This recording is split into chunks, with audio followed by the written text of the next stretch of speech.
오늘 우리 계시는 하나님의 말씀은 요한복음 8장 3절부터 11절까지 말씀입니다. 제가 가진 성경 신약성경 157페이지 요한복음 8장 3절부터 11절까지 말씀입니다.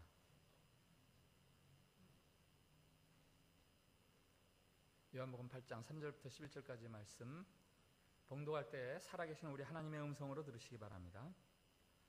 서기관들과 바리새인들이 음행 중에 잡힌 여자를 끌고 와서 가운데 세우고 예수께 말하되, 선생이여, 이 여자가 간음하다가 현장에서 잡혔나이다. 모세는 율법에 이러한 여자를 돌로 치라 명하였거니와 선생은 어떻게 말하겠나이까? 그들이 이렇게 말하면 고발할 조건을 얻고자 하여 예수를 시험함이라.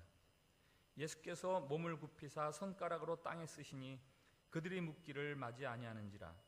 이에 일어나 이르시되, 너희 중에 죄 없는 자가 먼저 돌로 치라 하시고 다시 몸을 굽혀 손가락으로 땅에 쓰시니, 그들이 이 말씀을 듣고 양심의 가책을 느껴 어른으로 시작하여 젊은이까지 하나씩 하나씩 나가고 오직 예수와 그 가운데 섰는 여자만 남았더라. 예수께서 일어나사 여자 외에 아무도 없는 것을 보시고 이르시되, 여자여, 너를 고발하던 그들이 어디 있느냐? 너를 정죄한 자가 없느냐? 대답하되, 주여, 없나이다. 예수께서 이르시되, 나도 너를 정죄하지 아니하노니 가서 다시는 죄를 범하지 말라 하시니라. 아멘. 샬롬. 샬롬.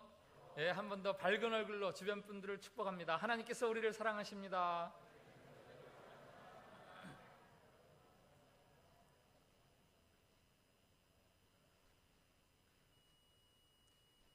네, 오래전에 전도사로 사역하던 시절에 어느 날 꾸었던 두 가지 꿈이 있습니다.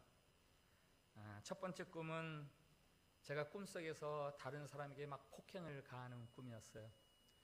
제가 알던 어떤 사람이 꿈속에서 죄인이라는 거예요. 아주 심각한 죄인이라는 거예요. 제가 그 사람을 발로 차고 비난하고 심지어는 꿈에서 죄송합니다, 바늘로 막 찔렀어요, 제가. 에이, 더러운 사람아, 당신은 영원한 형벌을 받아야 돼. 저주하면서 그를 괴롭혔죠. 제가 그를 괴롭힐수록 꿈속에서 그의 죄가 점점 더 커지는 거예요. 그럴수록 제가 가하는 폭행도 커졌고, 어떻게 하면 폭행을 더 심하게 할까 끙끙대다가 열심을 부리다가 그러다가 잠에서 깼어요. 두 번째 꿈은 이 첫 번째 꿈과는 사뭇 반대의 꿈입니다. 좁은 골목길을 가려고 하는데 엄청나게 큰 발을 가진 두 사람이, 그러니까 발이 4개죠. 골목길을 딱 완전 차단하고 있는 거예요. 제가 지나가려고 하는데 그 큰 발로 제 작은 발을 밟으려고 막 쫓아오는 거예요. 제가 어렸을 때 이 발밟기 놀이 많이 했거든요. 그 큰 발에 안 밟히려고 제가 막 쫓겨나듯 그렇게 도망을 치다가 끙끙대다가 그러다가 얼핏 잠에서 깼죠. 그 발이 저의 발을 밟으려고 했던 이유, 네가 먼저 우리 발을 밟았다. 그러면서 제 발을 그렇게 밟으려고 쫓아다녔어요. 20년 가까이 된 꿈을 어떻게 그렇게 잘 기억하는가? 제가 그날 밤 이 꿈 꾸고 잠깐 깰 때마다 메모를 급히 했어요. 그리고 그 다음 주일날 이 꿈 2가지를 가지고 설교를 했습니다. 그래서 설교문에 그대로 남아있어서 지금 그 꿈이 그대로 전해지는 거죠. 우리가 벗어났도다 해방과 자유. 오늘 마지막 4번째 시간, 죄에서 벗어나다. 한번 저를 따라해 주세요. 우리가 죄에서 벗어났도다. 한 번 더. 우리가 죄에서 벗어났도다. 죄로 인한 부자유함, 죄로 인한 억눌림이 있습니다. 2가지 측면에서 그렇게 이야기할 수 있어요. 제가 꾸었던 2가지 꿈이 그 2가지를 다 나타내고 있습니다. 첫 번째는 죄를 범한 다른 사람을 향한 분개와 적개심, 미움, 그것들이 저를 억누릅니다. 자기를 억누릅니다. 그리고 2번째는 자기 자신이 지은 죄로 인한 형벌에 대한 두려움, 불안함, 그것들로 인해서 억눌리게 됩니다. 오늘 본문에서 이 죄로 인한 두 가지 억눌림을 압축해서 표현하는 한 단어가 있습니다. 그것은 3절에 끌고 오다라는 단어예요. 끌고 오다. 서기관과 바리새인들이 음행 중에 잡힌 한 여자를 끌고 와서 가운데 세우고, 바리새인과 서기관들, 이 사람들은 죄에 대해서 굉장히 예민한 사람들입니다. 서기관은 율법 전문가들 아닙니까? 바리새인들은 어떻게 해서든지 죄를 안 범하려고 열심으로 종교 생활하는 사람들 아니에요? 그들이 보기에 가늠한 여인, 이건 죄인이에요. 돌로 맞아 죽어야 돼요. 모세는 율법에 이런 여자는 돌로 치라 하였습니다. 그래서 그 여인을 끌고 왔어요. 끌고 오다라는 단어가 헬라어로 아고라는 단어인데요, 이게 원래는 인도하다 이런 의미인데 좀 변형이 되어서 물건을 옮기다, 억지로 움직이다 이런 의미를 가지고 있습니다. 사람을 강제로 끌어가는 거예요. 우리 주님도 이 아고라는 단어를 사용해서 제자들에게 말씀하신 적이 있으세요. 제자들이 앞으로 당할 핍박, 박해에 대해서 말씀하실 때 너희가 나로 말미암아 총독들과 임금들 앞에 끌려가리라. 저도 아주 오래전에 한 사람을 물건 취급하듯 끌고 갔던 적이 있습니다. 백화점에서 막무가내로 울고 떼를 쓰는 5살 난 제 아들, 아무리 얼르고 달래도 이 억지가요, 화가 머리끝까지 났죠. 그 어린 팔을 붙잡고 끌고 갔어요. 백화점 바깥까지. 그래서 차에다가 태운 게 아니라 실었습니다. 그때 제 아이는 제 앞에 아들이 아니었죠. 제가 빨리 제거해야 되는 짐이었죠. 부담이었죠. 아이에게 평생 제가 미안해해야 할 아동 학대 순간이었습니다. 끌고 왔다. 헬라어도 참 재밌어요. 아고. 죄인을 향한 분노와 적개심, 이 학대를 표현하는 단어죠. 예수님의 그 유명한 말씀이 오늘 본문 중에 있죠. 너희 중에 죄 없는 자가 먼저 돌로 치라.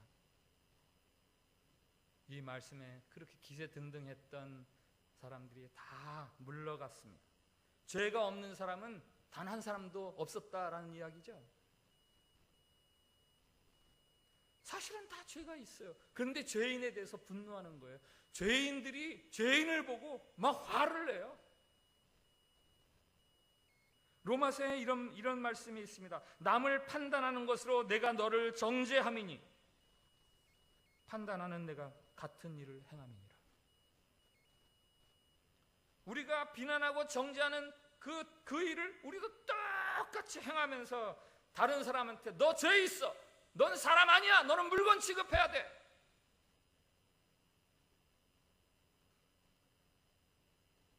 끌고 와서라는 단어를 통해서 죄에 억눌림 당하는 또 한 사람이 오늘 본문에 있죠.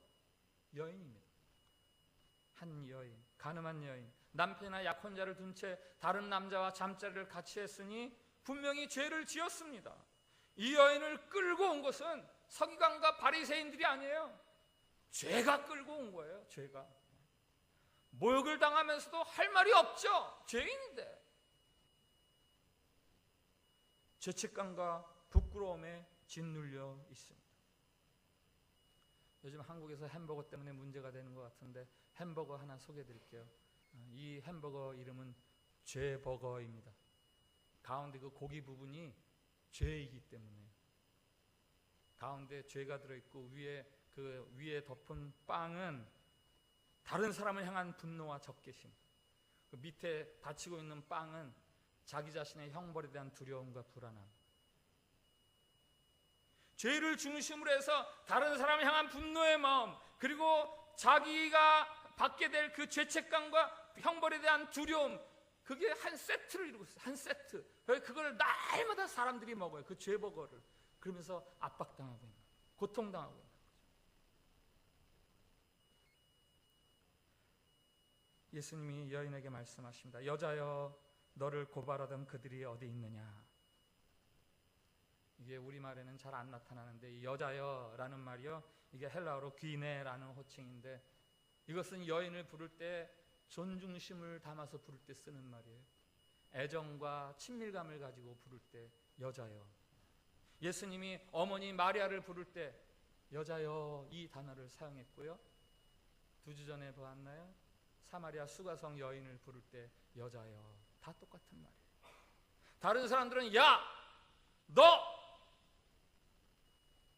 이렇게 물건 취급하는 여인을 향해서 예수님은 애정과 호의와 존중을 담아서 여자여 이렇게 부르시는 거죠. 예수님이 이어서 말씀하시죠. 나도 너를 정죄하지 아니하노니. 나도 너를 정죄하지 아니하노니.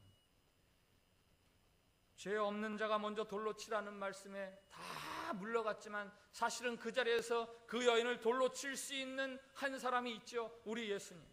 예수님은 죄가 없으신 분. 그러나 우리 예수님도 이 여자를 정죄하지 않으시고 용서하십니다. 성경은 말합니다. 죄의 삭은 사망이다. 죄의 삭은 사망이다. 죄책감이나 정죄감보다 더 치명적인 죄가 가지고 있는 문제가 있습니다. 그건 사망이에요. 하나님으로부터 우리가 단절되어서 생명을 잃어버리는 것, 하나님의 영광과 생명에 이르지 못하는 것. 죄 지은 사람은 벌을 받아야 합니다. 이것은 하나님의 의지예요. 신학적으로 하나님의 결정적인 의지다. Determine will이라고 이야기합니다. 그렇게 하지 아니하고는 하나님일 수 없기 때문에 죄에는 벌이 따라야 돼요. 사망이죠. 그러나 하나님께 또 다른 의지가 하나 있어요.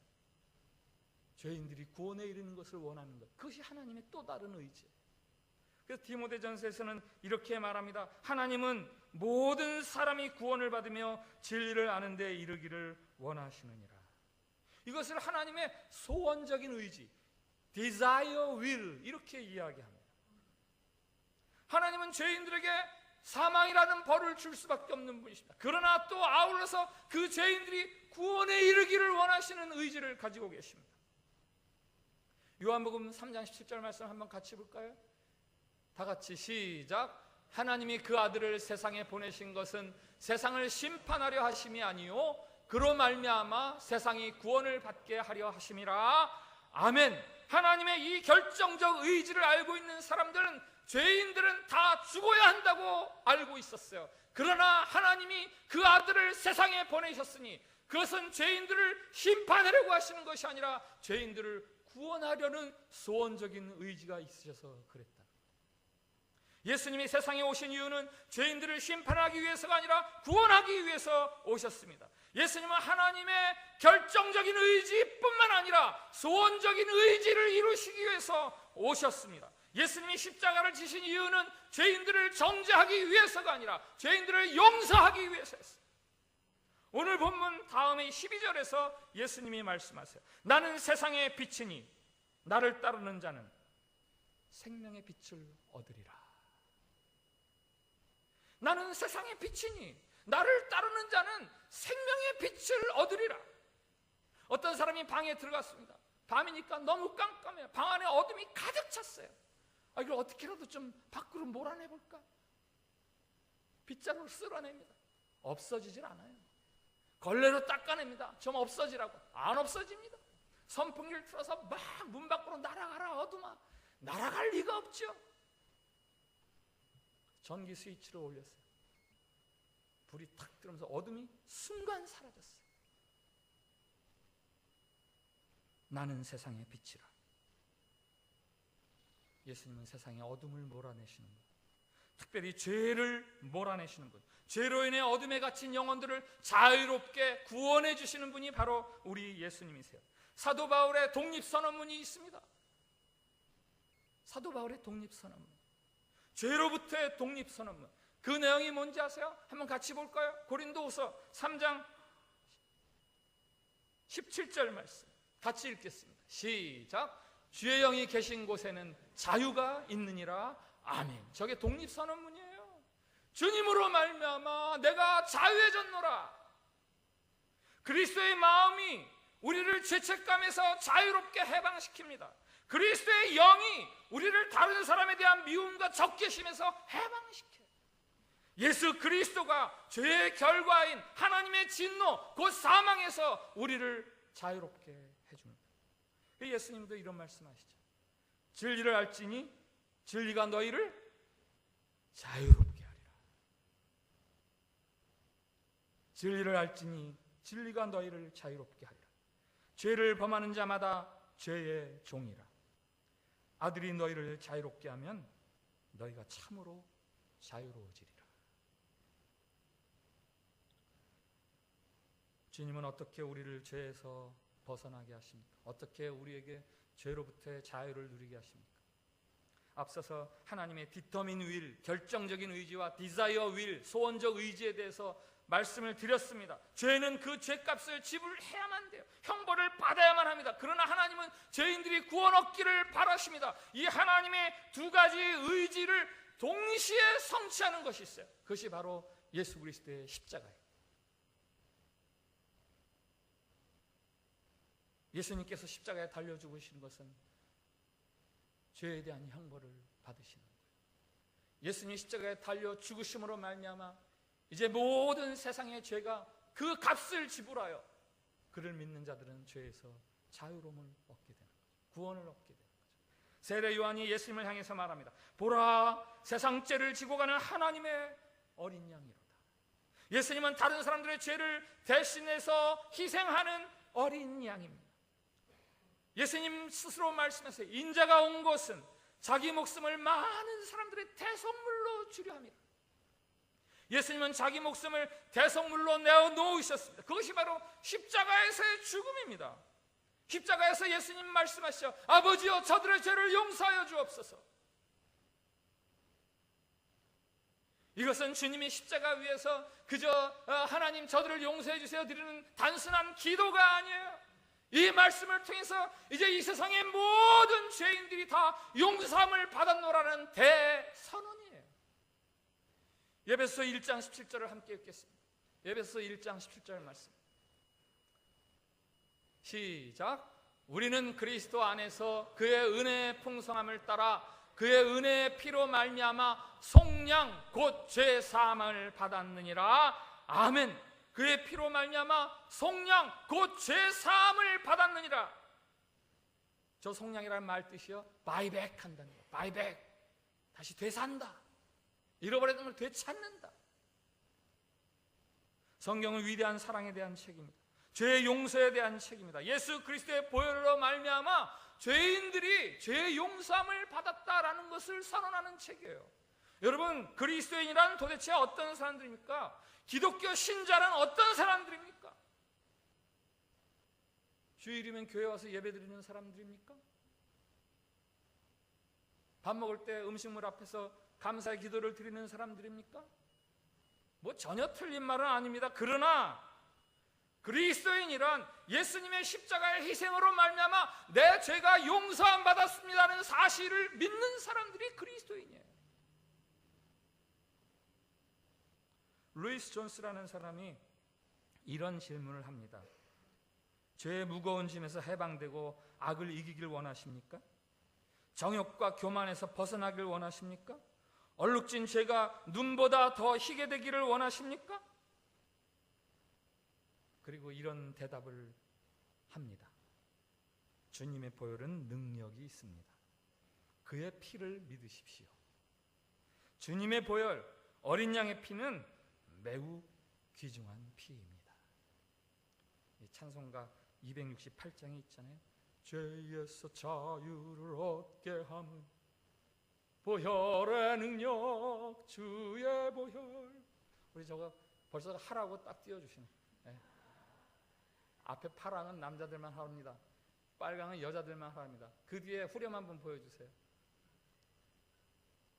까망은 다 같이 하랍니다. 네. 죄에서, 남자들부터 죄에서 시, 둘, 셋, 넷. 죄에서 자유를 얻게 함은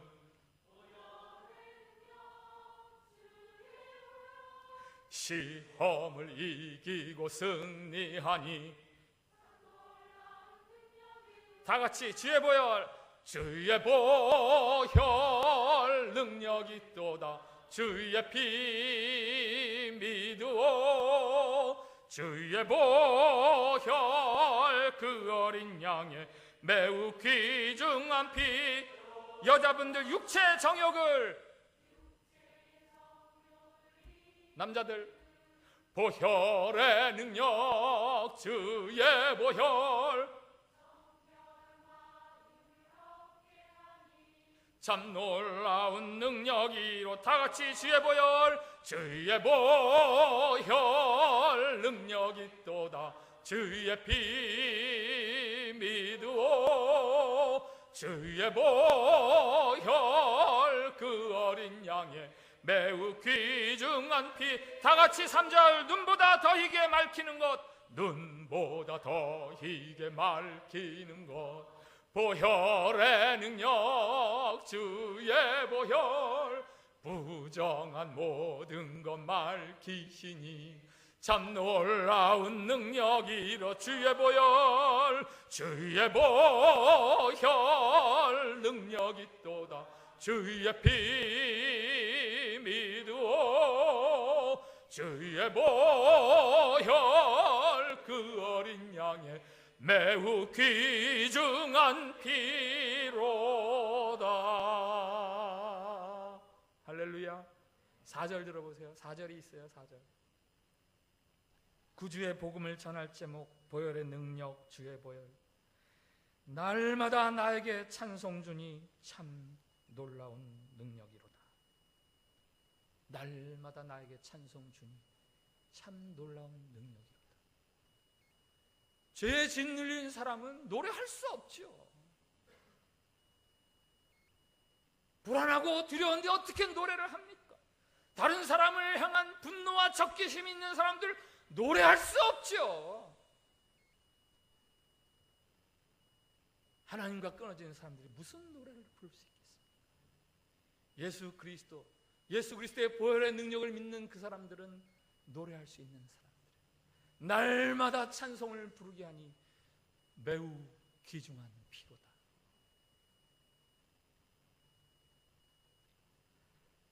오늘 11절 예수님의 말씀, 나도 너를 정죄하지 아니하노니 가서 다시는 죄를 범하지 말라. 이것은 죄로 인해서 자유함을 얻은 우리들이 어떻게 살아야 하는가에 대한 말씀이죠. 가서 다시는 죄를 범하지 말라. 이제는 죄와 짝하는 삶을 살아갈 수 없습니다. 가서 다시는 죄를 범하지 말라. 창세기에는 이런 말씀이 있어요. 너는 죄를 다스릴지니라. 죄가 내 문 앞에 엎드려 있으니 죄가 너를 원하지만 너는 죄를 다스려라. 죄가 내 마음의 통제권을 가지도록 이제는 함부로 쉽게 죄에게 내 삶을 내놓을 수 없습니다. 죄를 여러분의 삶의 동반자로 함부로 짝해서 살아갈 수 없습니다. 이제부터는 죄를 미워해야 돼요. 신자가 죄를 즐거워하는 것은 자기가 토했던 것을 다시 집어삼키는 그런 아주 더럽고 아주 어리석은 짓이에요. 아주 바보 같은 짓이에요. 저희 집에 15년 된 강아지가 있습니다. 놀라지도 않으시네. 15년 살았다고요, 강아지가. 예. 어릴 때는요, 저희 집에 데려왔는데 자기가 싼똥을 먹더라고요. 자기가 싼똥을 먹어요. 아유, 얼마나 놀랐는지. 그래서 똥을 먹는 공주라는 글을 제가 남긴 적이 있어요. 이거 말도 안 돼요. 그런데요, 걔가요 조금 나이가 드니까 이제 똥 안 먹어요. 자기가 똥 싸고 그거 먹은 적이 없어요. 요즘은 걔도 나이가 드니까 자기가 싼 거 먹지 않더라고요. 여러분, 성도들이, 예수를 믿는 신자들이 죄를 즐거워하고 죄와 짝하는 거요, 이거 자기가 싼 거 다시 집어먹는 것처럼 더럽고 치사하고 개보다도 못한 거예요. 비열한 거예요. 냄새나고 추한 거예요. 성도의 새로운 삶에 대해서 에베소서와 골로새서의 말씀이 있습니다. 에베소서 말씀 5장 8절 9절 같이 읽습니다. 시작. 너희가 전에는 어둠이더니 이제는 주 안에서 빛이라. 빛의 자녀들처럼 행하라. 빛의 열매는 모든 착함과 의로움과 진실함에 이르느니라. 아멘. 이제는 어둠과 상관이 없는 빛으로 살아가라. 골로새서 3장 7절 8절 말씀 시작. 너희도 전에 그 가운데 살 때에는 그 가운데서 행하였으나 이제는 너희가 이 모든 것을 벗어버리라. 곧 분함과 노여움과 악의와 비방과 너희 입에 부끄러운 말이라. 아멘. 예수 그리스도로 말미암아 죄에서 자유함을 얻은 사람들, 죄를 벗은 사람들이 어떻게 살아가야 하는가 하는 말씀이죠. 예수 그리스도의 사랑을 통해서 죄에서 자유함을 얻은 한 사람을 소개합니다. 여러 번 소개해드렸어요. 러시아의 문호 도스토옙스키. 그가 쓴 소설 죄와 벌의 내용을 아시죠? 가난한 법학도 라스콜리니코프가 노파를 살해합니다. 전당포 주인. 사회에 이런 사람은 도무지 유익이 될 것 같지 않아요. 이라고 그래요. 피 빨아먹는 이 사람은 차라리 없는 게 낫겠다. 그래서 살해해버립니다. 라스콜리니코프라는 이름이 아주 흥미로워요. 러시아어로 라스콜, 이게 분리하다, 분열하다 이런 뜻이랍니다. 오늘 요한복음 본문의 바리새인, 바리새, 이게 분리하다 이런 거 아니에요? 나는 너와 다르다. 나는 종교적으로 깨끗한 사람이다. 우린 바리새다. 라스콜니코프가 노파를 살해하는 거나 오늘 바리새인들이 가늠한 여인을 끌고 오는 거나 이게 똑같은 행위예요.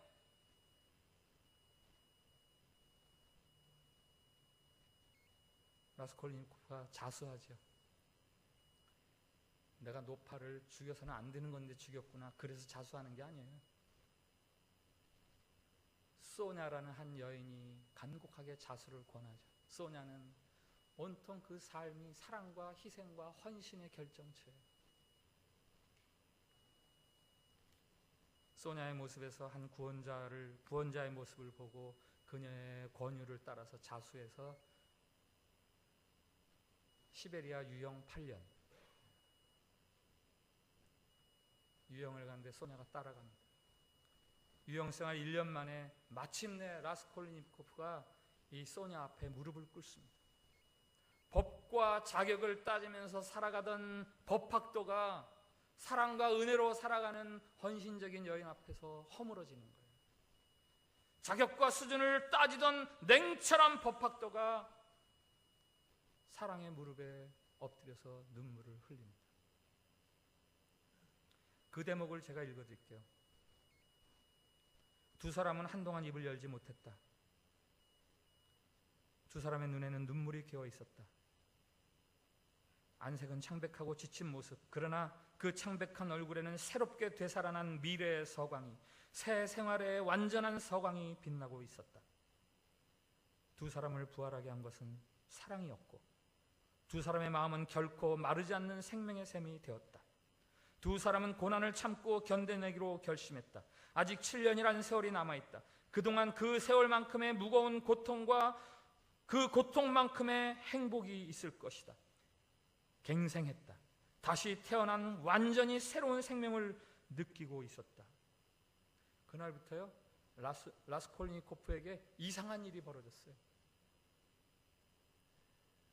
같이 생활하는 다른 죄수들이 그동안은 잡범들이라고 우습게 여기고 그들에게 적개심을 가지고 분노를 가지고 살았는데요, 그들에 대한 분노가 없어졌어요. 그들을 멸시하는 마음이 없어지고 심지어는 그들을 향한 따뜻한 온정과 친밀함이 생기기 시작해요.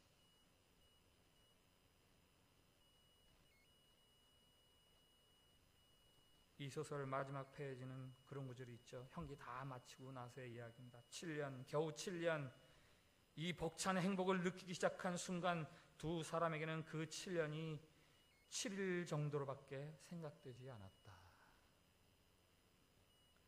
죄와 법이 아니라 사랑과 은혜로 젖어가는 삶이 얼마나 행복하고 자유롭고 감격스러운가 하는 구절이죠.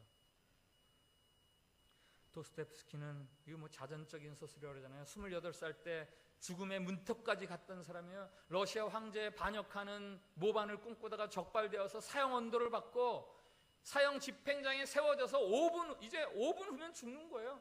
이젠 바랄 게 fire, 사별, 발사 이 소리밖에 없어요. 죽는 거예요. 그때 황제 전령이 말을 타고 전령이요 사형 중지를 명하노라. 이 사람을 사면하노라. 죽음 직전에 용서를 경험해요. 은혜를 경험합니다. 그로 인해서 이제 자격과 법에 따라서 살아가던 세계 이상의 세계가 있다는 것을 눈뜨게 되는 거예요. 그건 사랑과 은혜의 세계죠. 그의 작품, 다른 작품 가라마초프가의 형제, 거기에는 이런 구절이 있어요. 지옥이란 다름 아닌 사랑할 수 있는 능력을 상실한 데서 오는 괴로움이다. 지옥이란 사랑하지 않는 괴로움에서 괴로움, 그게 곧 지옥이다라는 거. 이걸 조금 다른 말로 변형해도 별로 틀리지 않습니다. 지옥이란 다름 아닌 내가 사랑받고 있음을 모르는 괴로움이다. 오늘 요한복음 본문에는 나타나지 않지만 이 요한이 전하고자 하는 이 내용 속에 담겨져 있는 아주 중요한 신앙적인 단어가 하나 있습니다. 그것은 회개예요. 회개. 돌이켜 고침받는 것. 죄에 묶여 살던 삶에서 예수님을 만나고 사랑을 경험하면서 이제는 더 이상 죄에 내 삶을 내어 맡기지 않는, 죄와는 상관없는 삶을 살아가는 것, 이 과정을 통틀어서 회개라고 이야기합니다. 회개하고 복음을 믿으라. 회개하고 구원을 얻으라. 예수님을 믿어서 순결한 삶을 살아라. 다 똑같은 말이에요. 오직 사랑과 은혜를 믿는 자, 그들만이 회개할 수 있어요. 용서를 믿지 못하는데 어떻게 회개합니까? 사랑과 용서를 믿는 자들만이 돌이킬 수 있어요. 예수 그리스도를 통해 계시하시는 여러분을 향한 절대적인 사랑이 있습니다. 하나님의 사랑. 그 사랑을 믿으세요. 그 사랑을 믿는 자들만이 죄에서 벗어날 수 있습니다. 다른 사람에 대한 정죄감, 그리고 죄로 인한 두려움과 불안함, 그리고 무엇보다 죄의 결과인 하나님과 분리된 상태, 거기에서 자유로워질 수 있는 거죠. 다른 사람을 잡아다가 옥에 가두던 사람이 있잖아요. 신약 성경에 유명한 사람, 다른 사람을 잡아다가 옥에 가두던 사람, 사울, 나중엔 바울이라 그러죠. 사도 바울. 사도 바울이 예수님의 사랑의 세계에 눈이 떠지잖아요. 그래서 그가 하는 말이 있습니다. 로마서 8장 1절이죠. 그러므로 이제 그리스도 예수 안에 있는 자에게는 결코 정죄함이 없나니 이는 그리스도 예수 안에 있는 생명의 성령의 법이 죄와 사망의 법에서 너를 해방하였습니다. 우리 저 구절을 한번 다 같이 읽겠습니다. 시작. 그러므로 이제 그리스도 예수 안에 있는 자에게는 결코 정죄함이 없나니 이는 그리스도 예수 안에 있는 생명의 성령의 법이 죄와 사망의 법에서 너를 해방하였습니다. 아멘. 일어나서 찬양합시다. 하나님 어린 양 독생자 예수, 날 위해 죽으신 주님, 주 흘리신 주 보혈이 나의 죄를 정결케 하네.